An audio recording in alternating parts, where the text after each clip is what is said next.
પાટણમાં રૂપાલા મુદ્દે ક્ષત્રિય સમાજ આકરા પાણીએ છે। ચારૂપ ગામમાં ભાજપના કાર્યક્રમમાં ક્ષત્રિયોનું વિરોધ પ્રદર્શન। કેબિનેટ પ્રધાન બળવંતસિંહ રાજપૂત સામે વિરોધ નોંધાવ્યો। ભાજપની સભામાં ક્ષત્રિય યુવાનોએ સૂત્રોચ્ચાર કરીને વિરોધ નોંધાવ્યો। વતનમાં ક્ષત્રિય સમાજના વિરોધમાં બળવંતસિંહ ઘેરાયા। વિરોધ કરી રહેલ યુવકોની અટકાયત કરવામાં આવી છે।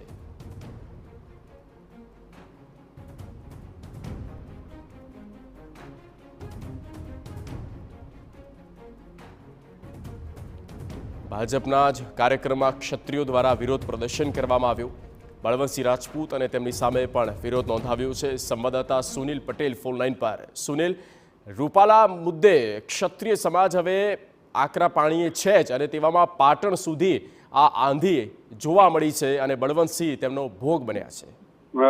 જગદીશ, ચોક્કસ કહી શકાય તો રૂપાલાના નિવેદનનો જે મુદ્દો છે ક્યાંક ના ક્યાંક હજુ પણ સામ્યો નથી। ખાસ કરીને જે બેઠકો થઈ છે ક્ષત્રિય સમાજના રાજવીઓ સાથે, તેમ છતાં પણ ક્યાંક ના ક્યાંક જે રોષ છે ક્ષત્રિય સમાજમાં તે ચોક્કસ સામે આવી રહ્યો છે। ત્યારે પાટણની વાત કરીએ તો આજે પાટણના ચારૂપ ગામમાં બળવંતસિંહ રાજપૂત એટલે કે ભાજપના કેબિનેટ મંત્રી બળવંતસિંહ રાજપૂત ખુદ પોતાના જ ગામમાં એટલે કે વતન જે ચારૂપ ગામ છે ત્યાં જ ઘેરાયા હતા, જ્યાં પોતાના વતનમાં રાજપૂત સમાજના સૌથી મોટા મતદારો હોવાથી બળવંતસિંહ રાજપૂતે ગામમાં સભાનું આયોજન કરવામાં આવ્યું હતું અને ભાજપના ઉમેદવાર ભરતસિંહ ડાભી માટે મતદાન માટે ક્યાંક ના ક્યાંક જે સભા યોજી હતી, પરંતુ આ સભા યોજાય તે પહેલા ચાલુ સભામાં કેટલાક ક્ષત્રિય યુવાનો હતા કે જે રૂપાલાના નિવેદન મામલે વિરોધ કરી અને જય ભવાની સહિતના નારાઓ લગાવી અને બળવંતસિંહ રાજપૂતનો અને ભાજપનો વિરોધ નોંધાવ્યો હતો। જો કે ત્યાં ગત મોડી રાતથી જ પોલીસનો બંદોબસ્ત ગોઠવી દીધો। ક્યાંક ના ક્યાંક વિરોધ થવાની વકી હતી જ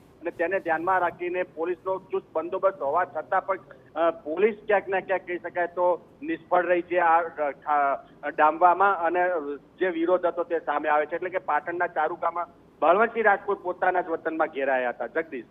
ઓકે સુનિલ, આભાર આ તમામ માહિતી આપવા માટે। તો બળવંતસિંહ રાજપૂત ક્ષત્રિય સમાજની સામે થયેલી ટિપ્પણીને લઈને કેટલાક યુવાનોનો ભોગ બન્યા છે।